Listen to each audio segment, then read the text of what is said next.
Section 8 tenants destroy your property. This is the biggest myth that holds landlords back from actually getting into investing in Section 8 rentals. And the problem with that is that you are missing out on guaranteed rental income that you can have every single month hitting your bank account. And I don't want that for you. The truth is, those horror stories you hear usually happen because that landlord didn't know how to screen their potential tenants properly, or they skip this one crucial step that I'm about to show you. So I always thought the Section 8 program was phenomenal as a landlord. When I first learned of it, I just thought the idea of guaranteed rent was bomb.com.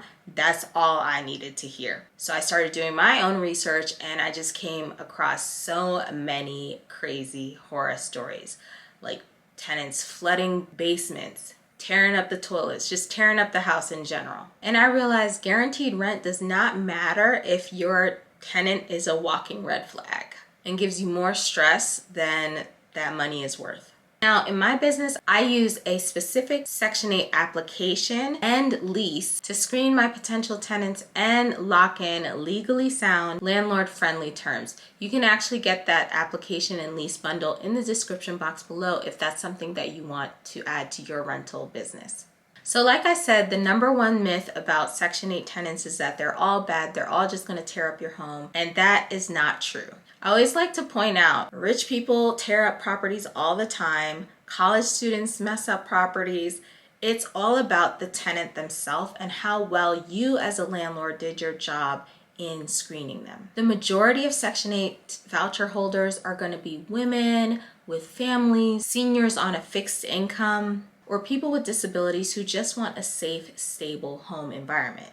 They can often be more consistent and more grateful than, your traditional market rate tenant, but you have to know how to attract the right ones. And this goes whether you're renting to Section 8 tenants or your traditional regular market rate tenants. So you want to use what I like to call the Section 8 tenant success method.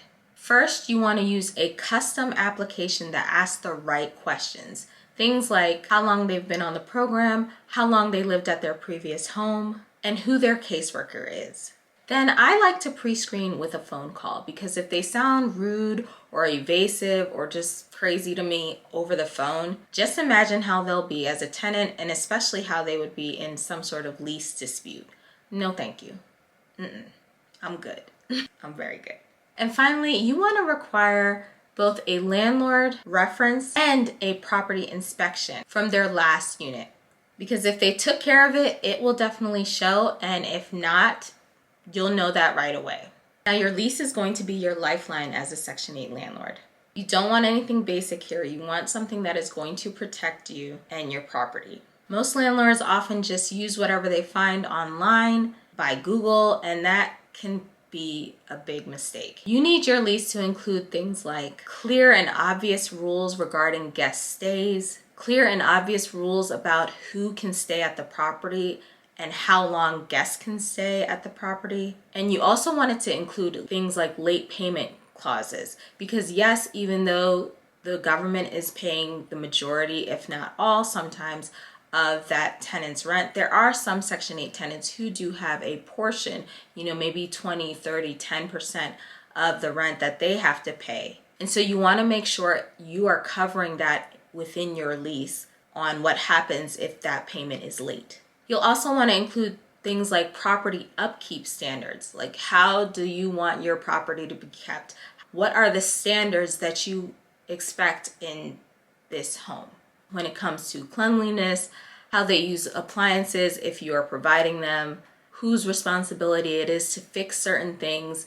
Is it the tenant's responsibility versus the landlord's? You want that to be really, really clear so there are no questions. And of course, you want to include termination clauses that protect you as a landlord if the tenant were to breach your lease agreement. Now, I am actually a former practicing real estate attorney, so I included all of this in my Section 8 application and lease agreement. And you can get that again in the description box below so that you are protected when you are renting your property and for the long term. Now, here are some red flags that you need to watch out for when you are renting your property, because if it's off and sketchy and shady in the beginning, it's not going to magically get better. And I know as a landlord, sometimes all you want to do is just have somebody in your property so that that mortgage is covered and you're hopefully making some cash flow, but this is going to save you in the long run. So here are my top 5 red flags.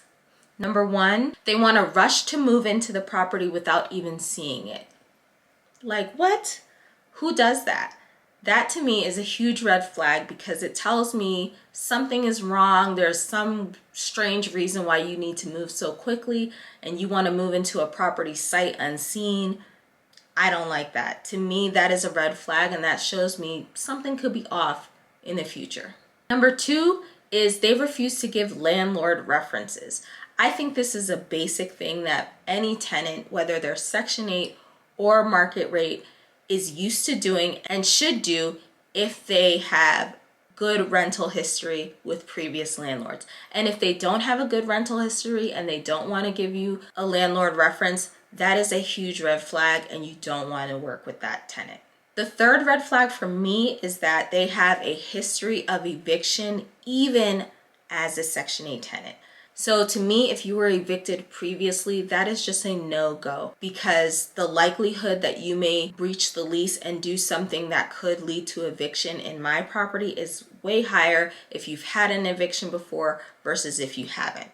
And just personally, I feel like if you're getting rental assistance, in my mind, I would think you would do everything possible to not get evicted so you don't risk losing that voucher because for a lot of states, the waiting list and the waiting period to be able to get a Section 8 voucher is anywhere from 2 to 10 years. So if you are willing to risk that and get yourself evicted, no, not for me, no matter what. Number 4, they are combative when you explain your lease terms. Now, in your lease, you want to be so specific about everything so that you are really covered. And if they have a big issue with the things that you are outlining within that lease, that's a red flag to me because it means that they were hoping that they could maybe get away with some things that you actually are covering in your lease. And the 5th red flag to me is that they show up late to showings or appointments with no notice.